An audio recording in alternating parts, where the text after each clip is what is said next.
योगी के वो 3 सबूत जो नेम प्लेट के फैसले को सुप्रीम कोर्ट में पलट सकते हैं। योगी की इन दलीलों ने वकीलों को भी चौंका कर रख दिया। अब जल्द दुकानों के बाहर फिर लिखे जाएंगे असली नाम। यूपी में योगी आदित्यनाथ सरकार के दुकानों पर नाम लिखने के फैसले के बाद बवाल मचा हुआ है। मुस्लिम भड़के हुए हैं तो वहीं विपक्षी पार्टियां यूपी सरकार के फैसले को विभाजनकारी बता रही हैं। इसे मुस्लिम विरोधी फैसला करार दिया गया है। लेकिन अब योगी सरकार ने अपने फैसले को लेकर सुप्रीम कोर्ट में अपना पक्ष रखा और ऐसे सबूत पेश किए कि सुप्रीम कोर्ट अपना फैसला बदलने के लिए मजबूर हो जाएगा।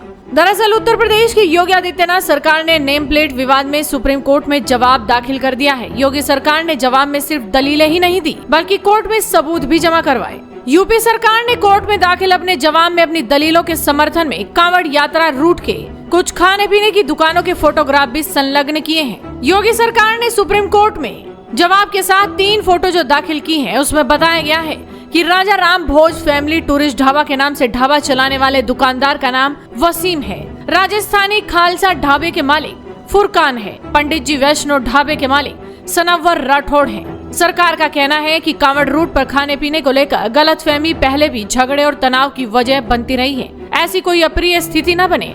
नंगे पैर पवित्र जल ले जा रहे करोड़ों कांवड़ियों की धार्मिक भावना गलती से भी आहत न हो, इसीलिए दुकान के बाहर नाम लिखने के निर्देश जारी किए गए थे। यूपी सरकार ने सुप्रीम कोर्ट में दाखिल जवाब में कहा कि इस तरह के इंतजामों में सभी धर्मों का ध्यान रखा जाता है। ईद और मुहर्रम के दौरान भी विशेष इंतजाम किए जाते हैं। यूपी सरकार ने कांवड़ यात्रा नेम प्लेट विवाद में जवाब दाखिल किया। उन्होंने कहा कि कांवड़ियों की धार्मिक भावनाओं का ध्यान रखते हुए ये फैसला लिया गया था। लाखों लोग पवित्र जल लेकर यात्रा करते हैं, उनके साथ गलती से भी कोई चूक न हो। राज्य सरकार ने जवाब में कहा है कि किसी छोटी सी कंफ्यूजन के कारण भी कांवड़ियों की धार्मिक भावनाओं को चोट लग सकती है, खास तौर से मुजफ्फरनगर जैसे संवेदनशील इलाके में। उन्होंने कहा कि किसी भी ऐसी जगह से खाने पीने का सामान लेना जो उनके धार्मिक विश्वास के खिलाफ है, उससे परेशानी हो सकती है और पूरी यात्रा उसकी शांति प्रभावित हो सकती है, जिसे बनाए रखने की जिम्मेदारी सरकार की है। पिछले 1 हफ्ते के दौरान प्याज और लहसुन के प्रयोग को लेकर यात्रा के मार्ग पर कुछ घटनाएं देखी गई हैं। पूर्व की कुछ घटनाओं से देखा गया है कि खाने को लेकर हुई गलतफहमी को लेकर टेंशन हुई।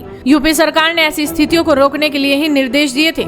इन निर्देशों से धर्म, जाति या समुदाय आधारित किसी भी तरह का भेदभाव नहीं, बिना जाति धर्म देखे यात्रा मार्ग पर सभी विक्रेताओं पर लागू हो रहे थे। कांवड़ियों की धार्मिक भावनाओं को ध्यान में रखते हुए यात्रा के दौरान उनके द्वारा खाए जाने वाले भोजन के मामले में पारदर्शिता के लिए ये निर्देश दिया गया है।